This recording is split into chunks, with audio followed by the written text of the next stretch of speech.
అండి welcome back to Ruchis kitchen. ఈరోజు మన కిచెన్లో మిల్ మేకర్ కర్రీ అండి. చాలా మంచిదండి, హెల్త్కి కూడా చాలా ఈజీగా అయిపోయే రెసిపీ అండి. నాన్ వెజ్కి మించిపోయిన టేస్ట్ అండి.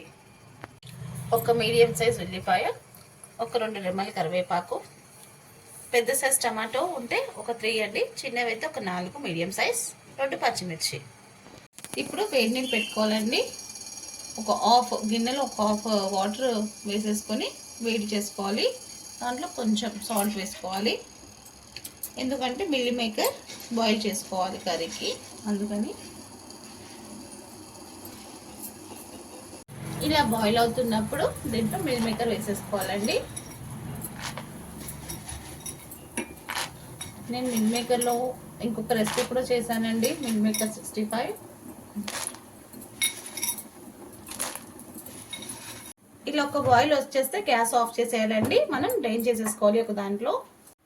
ఇలా డ్రైన్ చేసేసుకొని దీంట్లో ఒక గ్లాస్ నార్మల్ వాటర్ పోసేసి పక్కన ఉంచేయాలి. 4 టేబుల్ స్పూన్ ఆయిల్ వేసుకోవాలి. వేసుకున్నాక కొంచెం 1 స్పూన్ జీరా,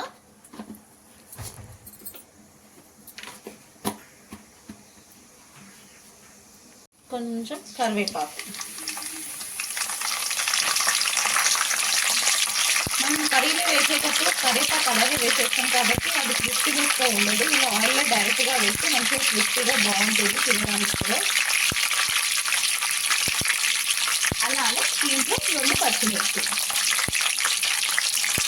ఇవన్నీ ఫ్రై అవుతున్నప్పుడు ఉల్లిపాయలు బాగా ఫ్రై చేసేసుకోవాలి. చాలా ఈజీగా సింపుల్గా అయిపోయే రెసిపీ అండి, ఏమీ హార్డ్గా అనిపించదు, చాలా ఈజీగా. దీంట్లో మసాలా వేసి కూడా చేస్తారు, నేను ఇంకొకసారి ఆ రెసిపీ చూపిస్తాను మీకు. మిల్ మేకర్ని సోయా కూడా అంటారండి, చాలా బాగుంటుందండి, రిచ్ ఇన్ ప్రోటీన్ అండి. ఇది మటన్ తింటే ఎలా ఉంటుందో సేమ్ అలానే ఉంటుందండి, టేస్ట్ చాలా అంటే చాలా బాగుంటుంది. ఇది వెజిటేరియన్కి చాలా మంచి డిష్ అండి, ఇది వెజిటేరియన్స్కి. ఇలా ఫ్రై అయిపోయినాక లైట్గా గోల్డిష్ కలర్ వచ్చే వరకు ఫ్రై చేసుకోవాలండి. దీంట్లో అల్లం వెల్లుల్లి పేస్ట్,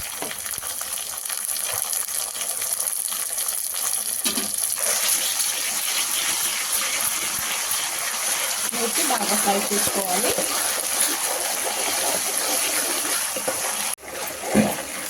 ఇలా బాగా ఫ్రై చేసేసుకోవాలి అల్లం వెల్లుల్లి పేస్ట్. తర్వాత దీంట్లో 1 by 1గా పసుపు, ఒక హాఫ్ స్పూన్. ఆల్రెడీ మనం దీంట్లో సాల్ట్ వేసామండి సోయా బాయిల్ అవుతున్నప్పుడు మిల్ మేకర్. సో 1 స్పూన్ వేసేసుకుందాం. సాల్ట్ తక్కువ పడితే మళ్ళీ చూసి వేసుకుందామండి. కారం టేస్ట్ తగినంత, 3 స్పూన్స్ వేస్తున్నాను.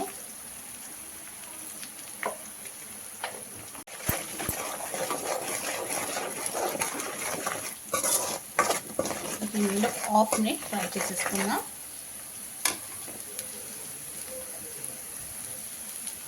దీంట్లోనే ధనియా కూడా వేసేసుకోవాలి. ఒక 1 స్పూన్ ధనియా పౌడర్,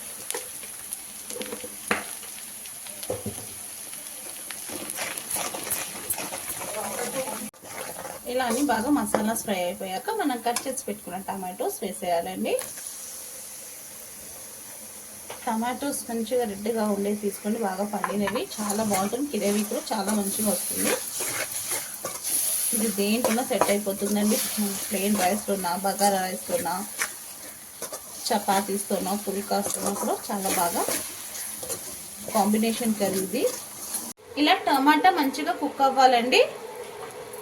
మంచిగా ఒకసారి మళ్ళీ మనం మిక్స్ చేసుకొని ఇలా టమాటాని మంచిగా ఇంకా కొంచెం మంచిగా ఇలా స్మాష్ చేసుకోవాలి గంటతో.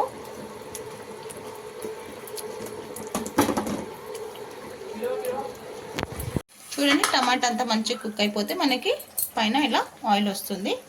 ఇప్పుడు దీంట్లో మనం వేడి నీళ్ళు చేసుకొని పక్కన ఉంచుకోవాలండి. 1 గ్లాస్ ఆఫ్ వాటర్ యాడ్ చేసుకోవాలి. దీంట్లో గ్రేవీగా కావాలి కాబట్టి సోయా వాటర్ని పీల్ చేసుకుంటుంది కాబట్టి 1 గ్లాస్ ఆఫ్ వాటర్ వేసుకోవాలి. సరిపోతుందండి. ఇప్పుడు ఒక్కసారి సాల్ట్ చెక్ చేసుకుందాం.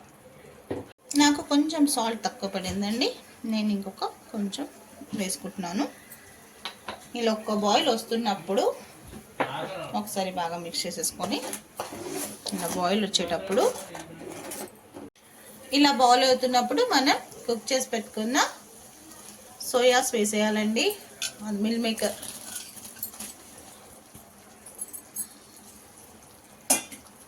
ఒకసారి మంచిగా మిక్స్ చేసేసుకొని ఇలా అన్నీ వేసేసుకోవాలండి. వేసేసుకొని మంచిగా మిక్స్ చేసేసుకొని ఒక 5 మినిట్స్ మనం మీడియం టు లో ఫ్లేమ్లో అడ్జస్ట్ చేసుకొని మూత పెట్టేసి కుక్ చేసేసుకోవాలండి. వేడి నీళ్ళు పోసే వలన మనకి కర్రీ చాలా తొందరగా కుక్ అయిపోతుందండి. మనకు టైం సేవ్ కూడా అవుతుంది. అదే నార్మల్ వాటర్ మనం యూస్ చేసే వాటర్ వేస్తే లాస్ట్కి కొంచెం గరం మసాలా యాడ్ చేసుకోవాలి. అలాగే కొంచెం కొత్తిమీర ఒక హాఫ్ మినిట్ ఇలా మిక్స్ చేసేసి అలానే ఉంచేద్దామండి. ఒక సిమ్లో అయిపోయింది ఇంకా కర్రీ. ఒక హాఫ్ మినిట్. సో ఇలా చూసారండి, ఆయిల్ అంతా పైకి వచ్చేస్తే ఇంకా గ్యాస్ ఆఫ్ చేసేసా. మీకు ఇంకా కొంచెం దగ్గరికి కావాలంటే కర్రీ వాటర్ కొంచెం తగ్గించేసేయండి. నాకు కొంచెం కర్రీ రైస్కి కదా మాకు ఒక 5 మెంబర్స్ సరిపోవాలని చెప్పేసి నేను కొంచెం ఇలా వదిలేసాను. సో మీకు దగ్గరికి కావాలంటే వాటర్ తగ్గించేసేయండి. అయిపోయింది, నేను గ్యాస్ ఆఫ్ చేసేసాను. ఏ రెసిపీ అయినా లవ్తో కేర్తో చేస్తే సింపుల్ రెసిపీ కూడా సూపర్ రెసిపీ అవుతుందండి. లాస్ట్కి కొంచెం కొత్తిమీరతో గార్నిష్ చేస్తే సూపర్గా ఉంటుందండి. చూడడానికి కాదండి, తినడానికి కూడా సూపర్గా ఉంటుంది. ఇంకా డిష్ అవుట్ చేసేసుకుందామా? అయిపోయిందండి, ఇంకా డిష్ అవుట్ కూడా చేశాను. చూడండి, చూడడానికి అచ్చంగా నాన్ వెజ్ ఉన్నట్టే మటన్ చికెన్ లాగానే కనిపిస్తుంది. గ్రేవీ కూడా మీకు ఒకటి చెప్పనా, మా పిల్లలకి నాన్ వెజ్ లేకపోతే దిగదండి. కంపల్సరీ నాన్ వెజ్ ఉండాలి అని కొన్ని డేస్ ఉంటుందిలేండి ఇంట్లో. ఆ డేస్లో అయితే వాళ్ళు తినరు. ఆ డేస్లో ఇలాంటివి నేను ప్రిపేర్ చేసి పెట్టేస్తాను. సో వాళ్ళకి ఆ ఫీల్ రాదు నాన్ వెజ్ లేదు కదా అని చెప్పేసి. రైస్లో కన్నా, బగారా రైస్ కన్నా, పలావ్ కన్నా, చపాతీస్, పుల్కాస్ అన్నిట్లో కరెక్ట్గా బెస్ట్ కాంబినేషన్ అండి మిల్ మేకర్ కర్రీ. సూపర్గా ఉంటుంది. మీకు నచ్చినట్టయితే మీరు కూడా ఒకసారి డెఫినెట్గా ట్రై చేయండి. మీ ఇంట్లో వాళ్ళకి కూడా డెఫినెట్గా నచ్చుతుంది. నచ్చితే లైక్ చేయండి, షేర్ చేయండి. కొత్తగా ఎవరైనా మన ఛానల్ని చూస్తే సబ్స్క్రైబ్ చేసుకోండి. మీ రూపీస్ కిచెన్ చాలా సింపుల్గా అయిపోయే కర్రీ అండి ఇది. బ్యాచిలర్స్నా బిగినర్స్నా ఎవరైనా చేయొచ్చు అండి. చాలా సింపుల్గా అయిపోయే కర్రీ. ఏమీ మనం హడావుడి చేసేది అవసరం లేదు. ఇంట్లో ఉన్న దాంట్లోనే మనం చేసుకోవాల్సిన కర్రీ.